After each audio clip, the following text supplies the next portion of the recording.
Bonjour à tous et merci au Festival Écran Noir de m'accorder cette tribune. Je suis Élodie Saget, responsable des collections films et non-films de la Cinémathèque de Tanger. Nous sommes le 20 juillet 2017. Dans le cadre de ma fonction de responsable des archives de la Cinémathèque de Tanger, je propose une réflexion sur l'apport de la conservation et de la diffusion du cinéma de patrimoine africain au développement culturel, éducatif et créatif des habitants du continent. La Cinémathèque de Tanger, quant à elle, est une association indépendante fondée en 2007 dont les missions sont la projection de films arts et essais, l'éducation à l'image et la préservation d'une collection films et non-films. Donc l'intervention que je vous propose est la suivante. L'épanouissement socio-culturel des peuples est une des conditions de la bonne santé politique et intellectuelle des sociétés et des individus. Au croisement du thème proposé par le festival Écran Noir en 2017, donc le développement par le cinéma, et de notre discipline, la conservation et la valorisation des archives cinéma, se trouve la question que nous nous proposions d'aborder. Quels peuvent être la part et le rôle des archives cinéma dans la recherche d'épanouissement socio-culturel des peuples sur le continent africain? Parmi les définitions proposées par le dictionnaire Larousse au terme épanouissement, s'en trouvent trois qui nous semblent éclairer notre analyse de départ. La première, acquérir la plénitude de ses facultés intellectuelles ou physiques. La deuxième, atteindre un stade de développement plein et heureux. Et enfin, manifester sa joie pleine et sereine. L'épanouissement doit donc être compris comme une aspiration active à un état de plénitude et d'accomplissement. Selon l'axe de notre questionnement, cet épanouissement caractérise un contexte socio-culturel. Et ce même dictionnaire propose la définition suivante pour l'adjectif socio-culturel, relatif aux structures sociales et à la culture qui contribuent à la caractériser. Il s'applique donc aux grandes tendances construites par la société et touche chaque individu en tant que membre d'un groupe. Un des biais par lequel il nous semble possible de chercher à atteindre un épanouissement socio-culturel des individus est le cinéma. Et nous nous proposons et nous nous intéressons plus particulièrement au cinéma de patrimoine. Le cinéma de patrimoine constitue une archive, soit une trace matérielle d'une activité humaine passée, contribuant à la construction de la mémoire.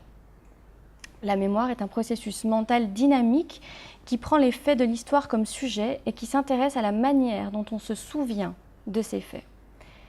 Les archives cinéma sont une des conditions d'accès possibles à l'histoire via le regard d'individus et l'usage d'appareils de captation, d'images et de sons. Le patrimoine se trouve à la jonction de ces deux notions, d'archives et de mémoire. Il est le résultat d'un travail de, je cite, de mémoire qui a sélectionné à des fins d'appropriation et de construction sociale des éléments tangibles hérités du passé par les générations précédentes. Un groupe donné s'y reconnaît et s'en sert pour construire son identité en déterminant des biens qui ont une valeur historique ou esthétique pour une communauté donnée. Cette caractérisation se réalise par le biais du processus de patrimonialisation qui consiste en tout phénomène symbolique reliant le passé, le présent et les anticipations sur l'avenir, en vue de transformer les traces du passé en des marqueurs représentatifs des modes de vie ou des productions des hommes à un moment donné. Donc je cite Galinon-Mellec, L'homme trace, perspective anthropologique des traces humaines contemporaines, en 2011.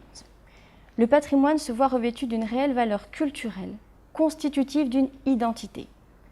Nous proposerons une réponse à la question évoquée plus haut en nous questionnant sur l'apport de la systématisation des centres d'archives cinéma, de la transmission de ces images et de la nouvelle donne numérique.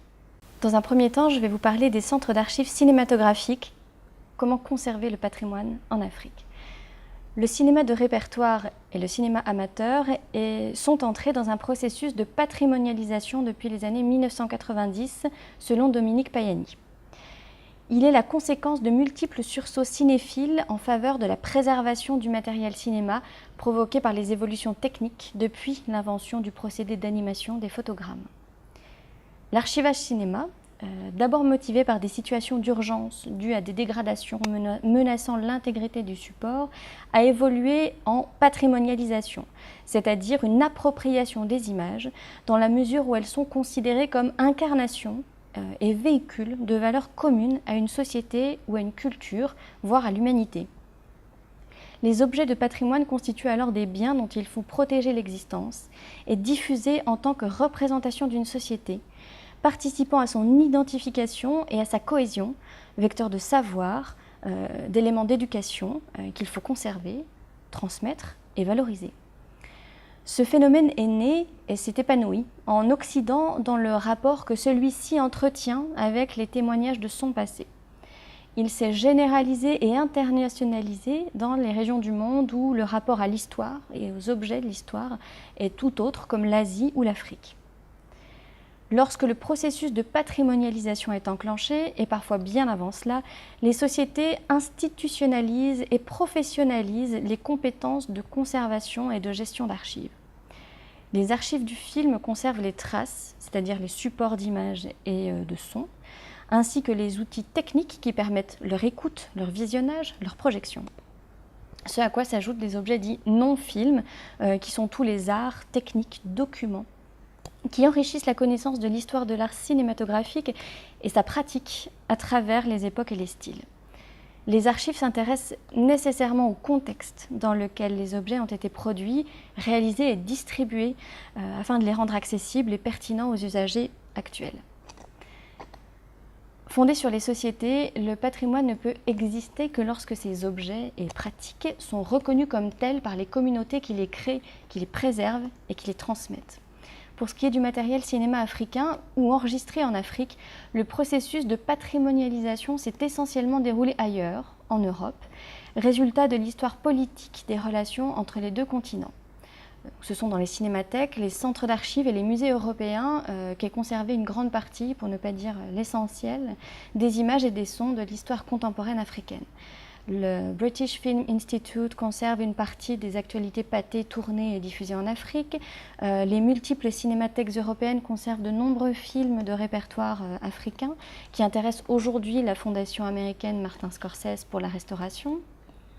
Les archives amateurs françaises, par exemple, conservent nombre d'enregistrements réalisés par les Européens, rapatriés en France après les indépendances.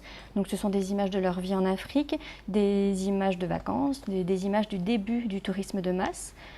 Le regard de la caméra était alors, sauf exception, monopolisé et nécessairement subjectif et partiel. S'est ensuivi une période de création cinématographique endogène, mais le manque de studios de post-production sur place et la prépondérance des producteurs et distributeurs occidentaux a favorisé le stockage du matériel et des documents au nord.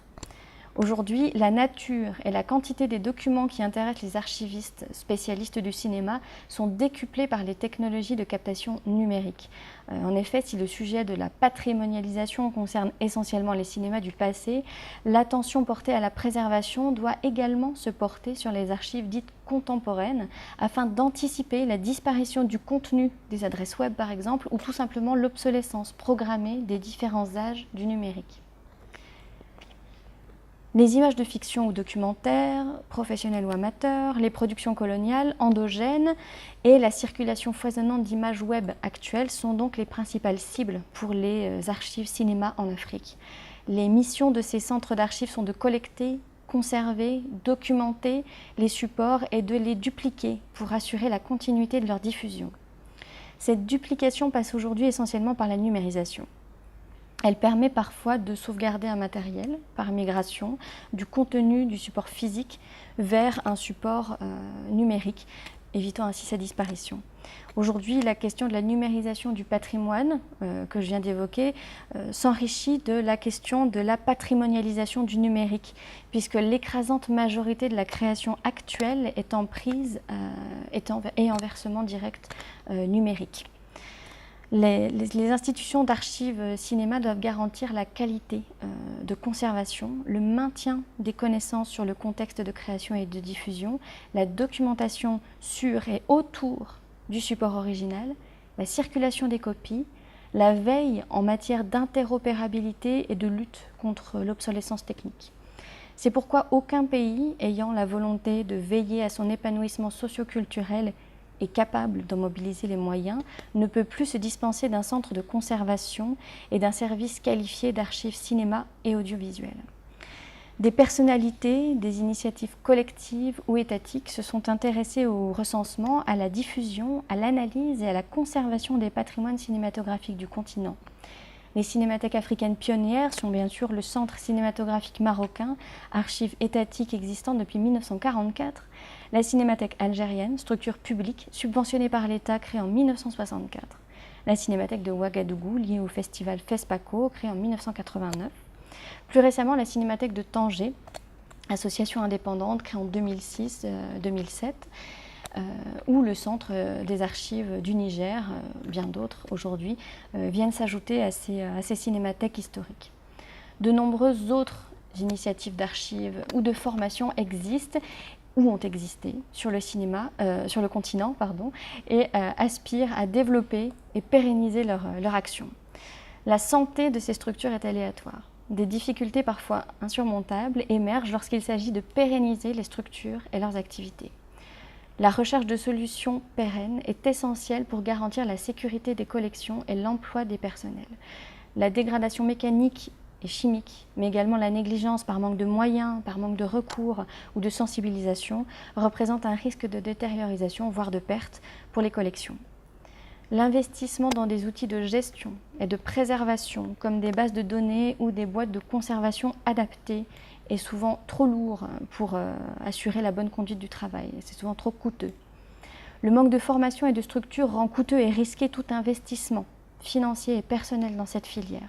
Donc, peu de personnel qualifié peut être rémunéré pour ces emplois délicats dont le maintien est fragile.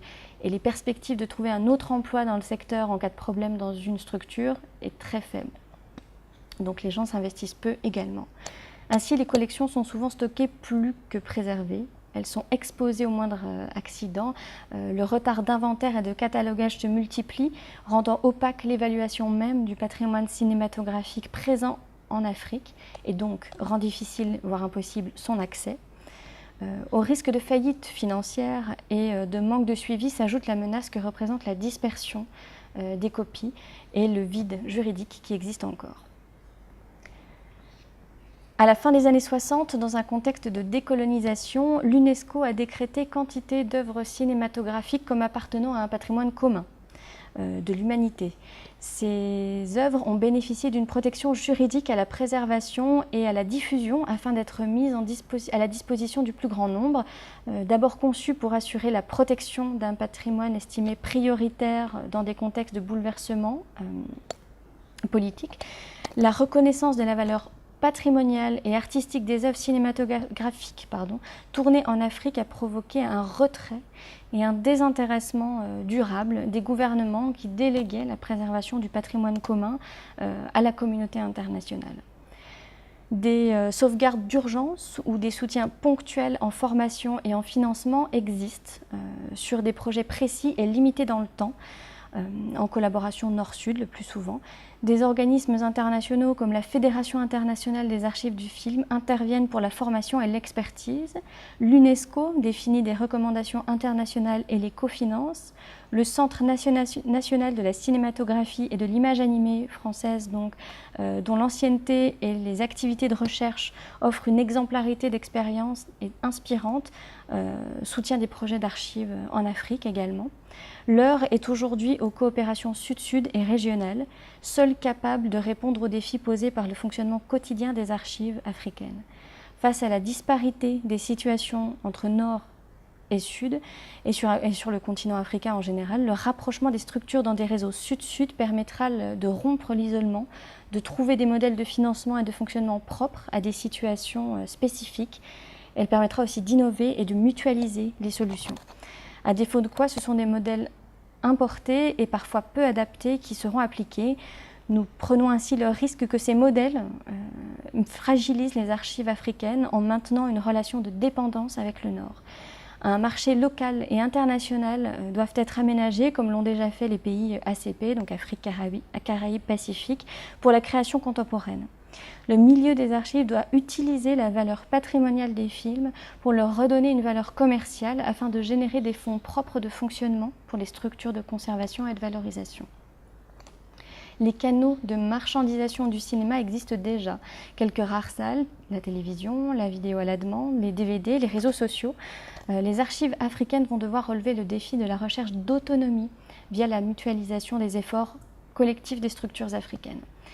Cette coopération sud-sud des archives permettra d'engager la structuration du secteur, de procéder à un récollement continental du patrimoine cinématographique, à des évaluations régulières de l'état des structures en vue de pérenniser les centres de conservation, de garantir la préservation des collections et la sécurité des emplois qualifiés.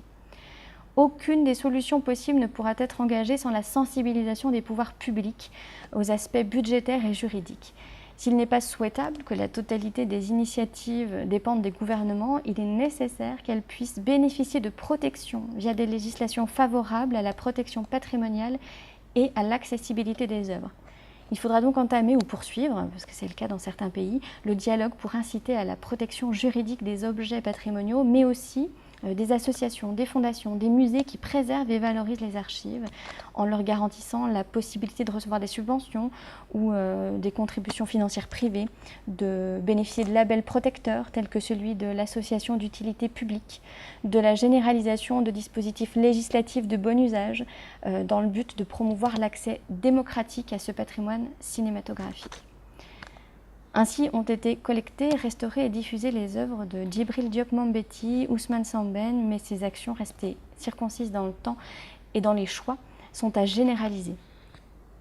La coopération et l'uniformisation dans le traitement documentaire des archives permettront d'atteindre une interopérabilité et l'harmonisation des pratiques d'archivage sur le continent.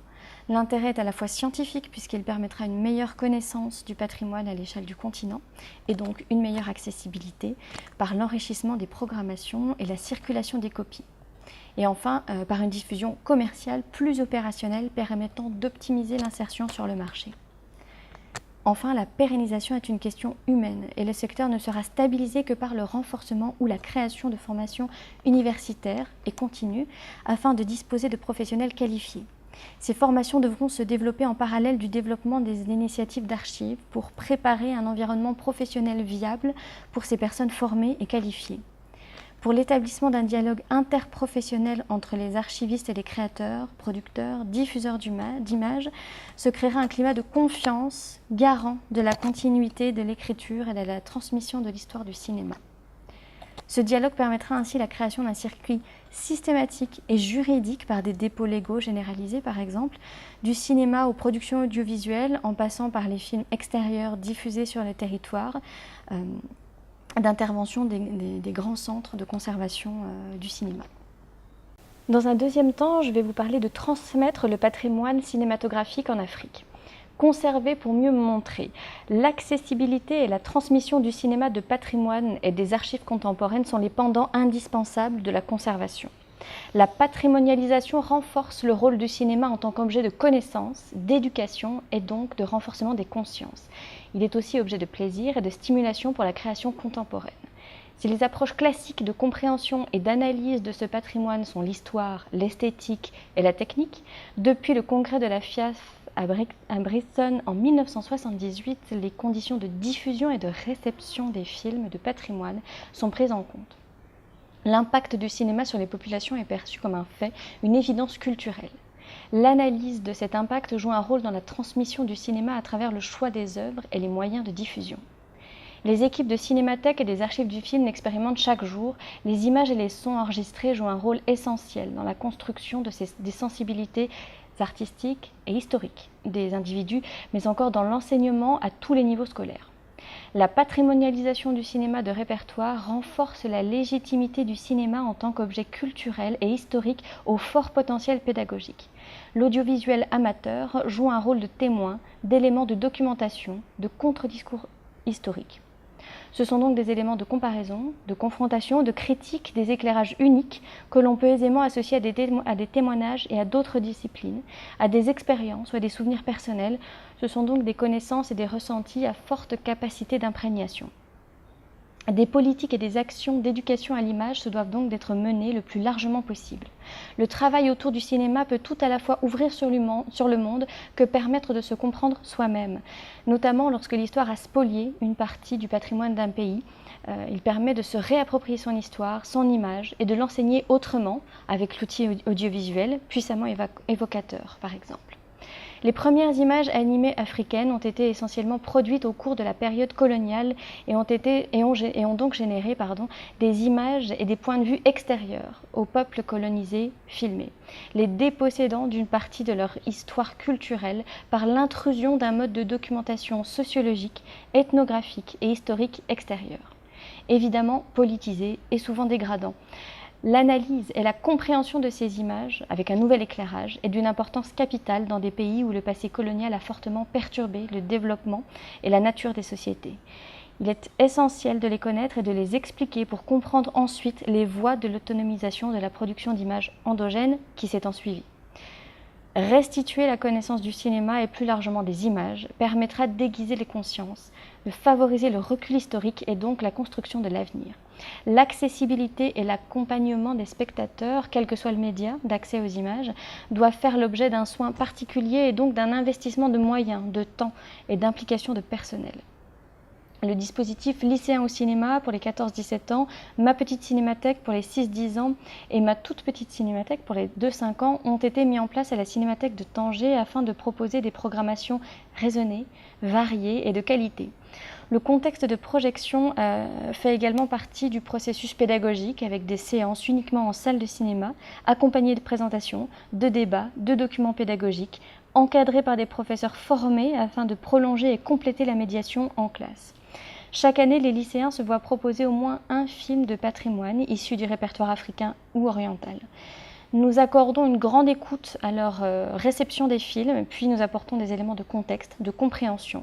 Enfin, nous guidons leur analyse, toujours dans un souci d'échange et de stimulation de leur réflexion.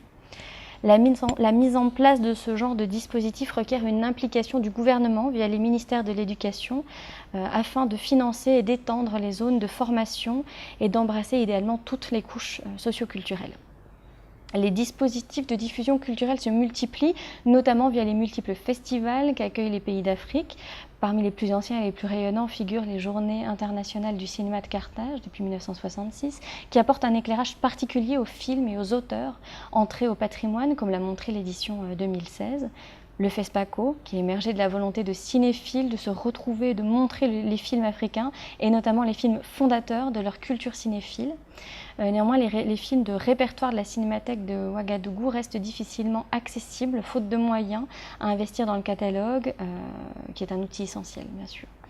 Le souhait des archives cinéma du Burkina Faso serait de montrer davantage, et notamment des films produits pendant la période coloniale, les films dits éducatifs itinérants, les films émis dans le cadre des campagnes de santé publique, par exemple.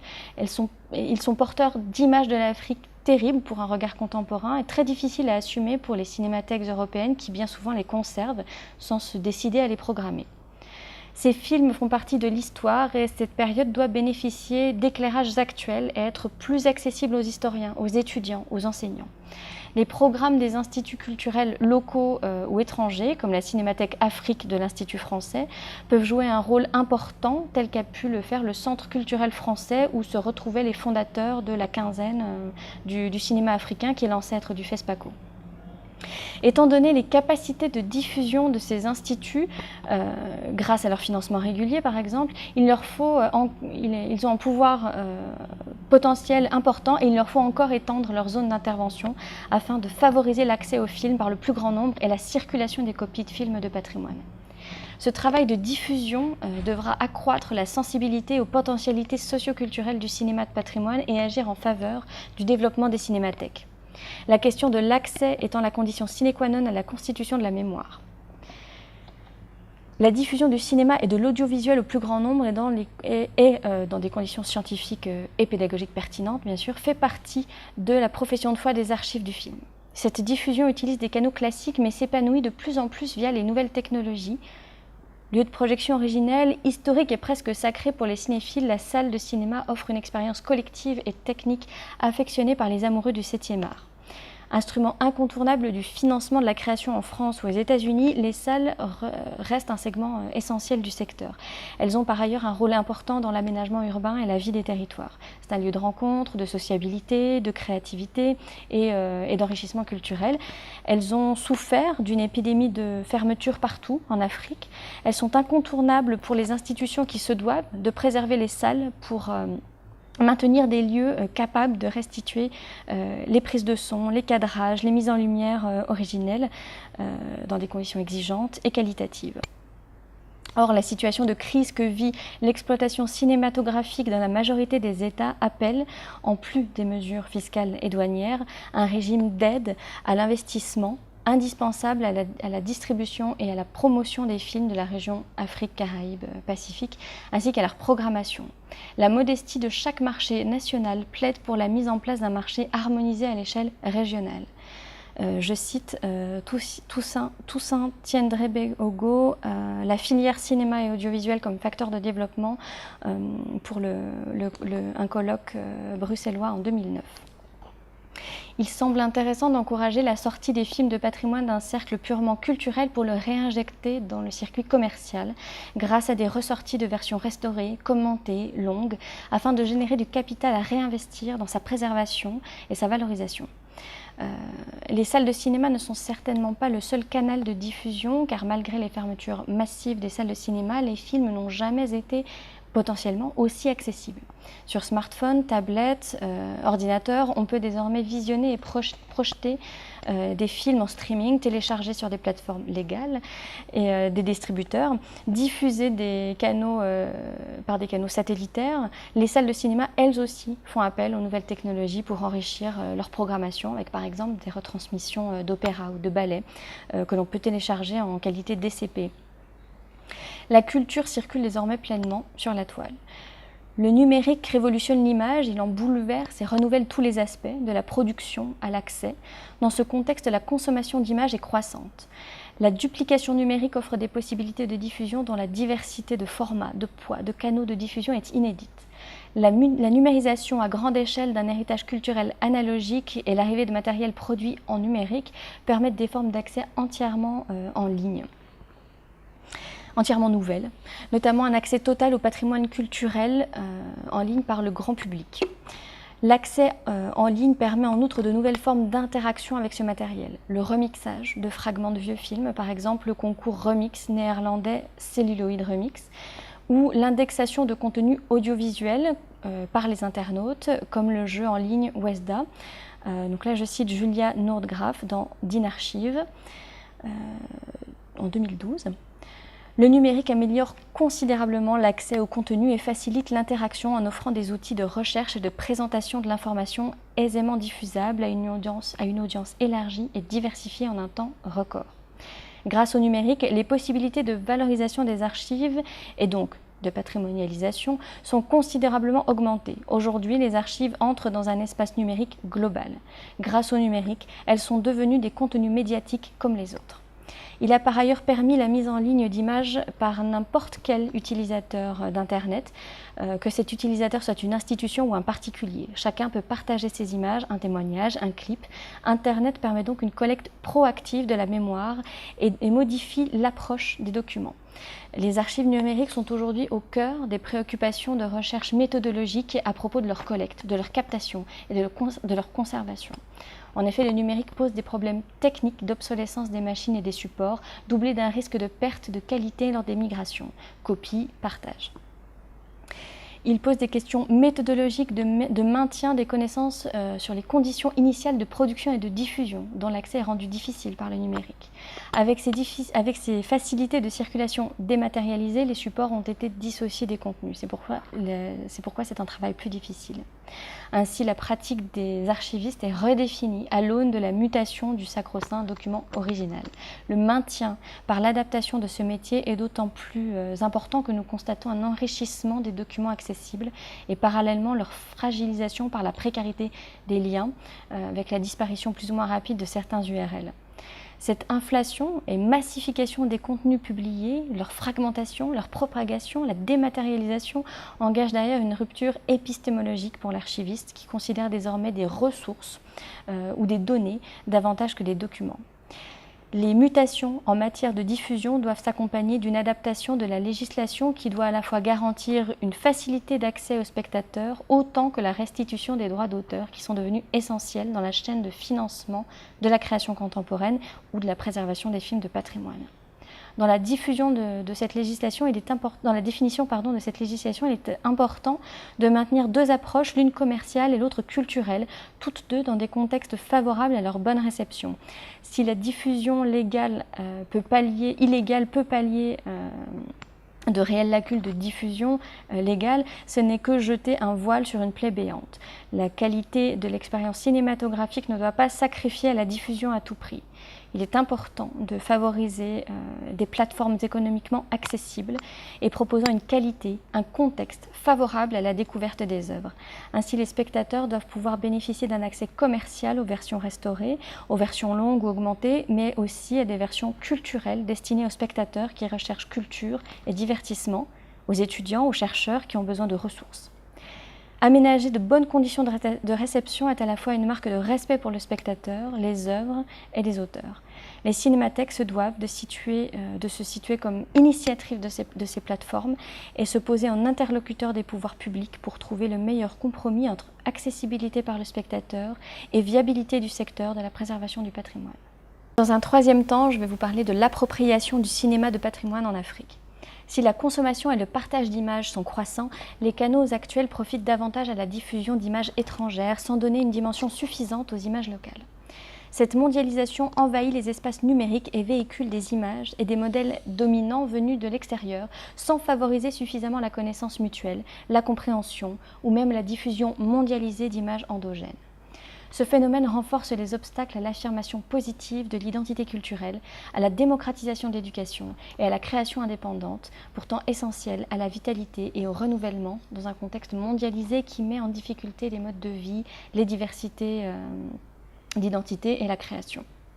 Nous proposons de comprendre dans quelle mesure la généralisation du contexte numérique influence la réception des images en Afrique et quelles sont les pistes pour une appropriation forte et engagée de la mémoire cinéma.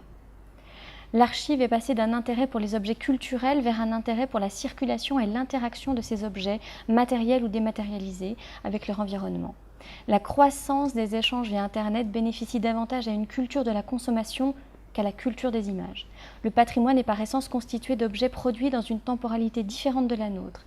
Il est le résultat d'un processus qui attribue à un objet du passé, à un certain moment de son histoire, une légitimité, une lisibilité, une visibilité nouvelle à l'éclairage du présent. Ce processus et les objets auxquels il s'applique témoignent du rapport à soi-même, processus essentiellement occidental. Et les premières caméras ayant été tenues par des Blancs, les autres mondes sont perçus comme l'autre dans les premières images animées. Par la suite, l'émergence d'auteurs africains a fait de leur travail l'autre offre de programmation. L'histoire a fait de l'autre africain un sujet avant d'être le créateur et les images de cet autre en ont été influencées. On est passé à un cinéma énoncé, à un cinéma de l'énonciation. Il a donc fallu pour les peuples colonisés repartir à la rencontre de soi à travers des images au point de vue colonial. C'est à la poursuite de cette reconquête, de la réappropriation de cette image en tant que document qu'une diffusion contextualisée doit permettre. Les archives africaines sont largement conservées en Europe et leur circulation, physique ou numérique, reste rare. En Afrique comme ailleurs, la domination écrasante des images européennes et surtout américaines réduit les populations à de simples consommateurs d'images, lesquels véhiculent des modes de pensée et d'agir exogènes et qui remplacent progressivement et inexorablement leurs propres valeurs culturelles au profit d'une standardisation mondiale. Au Maroc, un petit parc de salles permet un accès aux films dans de bonnes conditions de projection et l'accès VOD ou illégal sur Internet permet un accès large au cinéma et aux séries. Pourtant, le pays souffre encore d'un manque de programmation alternative et les algorithmes dirigent souvent les vidéonautes sur les mêmes types de productions, restreignant l'ouverture. La standardisation et la consommation d'images envahit les espaces numériques et véhicule des images et des modèles extérieurs sans favoriser suffisamment la connaissance mutuelle à la compréhension ou même la diffusion en sens inverse d'images endogènes africaines. Si toute culture doit s'ouvrir à l'autre, elle a le devoir de préserver les valeurs qui la fondent et qui la nourrissent en elle-même. L'UNESCO s'est engagée à soutenir cette ouverture pour soutenir les enjeux politiques, économiques et culturels que représente la protection et la promotion de la diversité des expressions culturelles. L'impact informationnel et affectif des œuvres cinématographiques et audiovisuelles est tel qu'il n'est pas admissible de laisser les populations de la région ACP dans une situation de dépendance culturelle totale à l'égard des images venues d'ailleurs. Le patrimoine est porteur d'idées, de valeurs, de connaissances. Il est un générateur de créativité. La transmission permet à tous les publics de s'approprier les images issues de son histoire et de sa culture. Étant donné les problèmes de diffusion en salle que connaît l'Afrique et l'expansion de l'outil électronique, la mise en ligne et les possibilités qu'elle peut induire est une des réponses aux difficultés d'accès au patrimoine et à sa documentation. Les outils de mise en ligne destinés au grand public à augmenter le débit de circulation des images et faciliter leur appropriation. Parmi les nouvelles attitudes vis-à-vis de l'image, le crowdsourcing, contraction du mot anglais crow, la foule, et de outsourcing. Il désigne l'externalisation et de la création de métadonnées sous la forme par exemple de tagage ou d'identification, qui n'est autre qu'une nouvelle forme d'indexation faisant appel à la participation des vidéonautes. Wikipédia est un exemple probant du succès de cette nouvelle approche participative du savoir. Le succès du jeu néerlandais dont je vous parlais tout à l'heure en ligne, Wesda, dont le principe repose sur le tagage d'images vidéo le plus rapidement possible, semble indiquer que le principe est transposable aux archives audiovisuelles. Deux joueurs réunis au hasard doivent proposer les mots s'appliquant à décrire et à identifier ou à qualifier les images. Plus on a de tags correspondants entre joueurs, plus on obtient de points. C'est une forme d'indexation générée par les utilisateurs qui est désormais indispensable à l'heure d'Internet pour compléter les descriptions expertes des institutions patrimoniales. YouTube ou le site de l'INA en France sont devenus des modèles de ce qu'attendent les usagers des archives audiovisuelles. Un accès en ligne illimité, une participation active des vidéonautes qui sont devenus des éléments nécessaires pour la visibilité et l'existence publique de l'archive. Finalement, la numérisation ne fait qu'exposer la nature intrinsèquement dynamique et performative des archives. Les éléments de documentation ne sont donc plus définis puis infusés par le haut avec autorité par une institution, mais composés en collaboration par une communauté d'internautes. Julia Nordgraf, que je citais tout à l'heure, et dont je reprends largement les pistes de compréhension de ce phénomène, parle d'un nouveau paradigme documentaire, d'inarchive, conception dynamique de l'archive orientée vers l'usage. Une conception démocratique du savoir qui donne autorité au partage de savoir populaire et intergénérationnel. Le partage d'informations est un outil démocratique, un outil de réappropriation des images, de leur analyse et de leur connaissance. Craint par une part de la profession des archives, cette évolution peut également être perçue comme un terrain fertile de partage entre professionnels et particuliers et favorise l'interaction entre le grand public et l'objet. Nous avons néanmoins conscience que la complexité des rapports de ceux qui n'appartiennent pas à la culture dite dominante avec les objets culturels produit cette culture hégémonique. Ceux qui sont hors de cette culture dominante sont les autres. Il faut ainsi interroger la notion de patrimoine de ce point de vue. En effet, il a été historiquement imaginé pour et par les Occidentaux. Culture historique sociologiquement qualifiée de dominante. Les minorités sont produites, telles que Gilles Deleuze le constatait, dans l'écart à une norme du groupe hégémonique par des relations de pouvoir. La majorité établit et impose un modèle général de normes standards et la minorité, au sens deleuzien donc, se retrouve en dehors du système produit. Les non-occidentaux sont confrontés dans une partie des images, notamment patrimoniales, à une représentation d'eux-mêmes en tant qu'autres. Comment dès lors s'approprier la patrimonialisation des films où ils paraissent sous un tel jour? Peuvent-ils supporter que des films coloniaux deviennent des biens culturels à conserver, à transmettre, à revendiquer pour des fins propres? La revendication de ce patrimoine est une question d'ordre éthique, mais aussi esthétique et politique.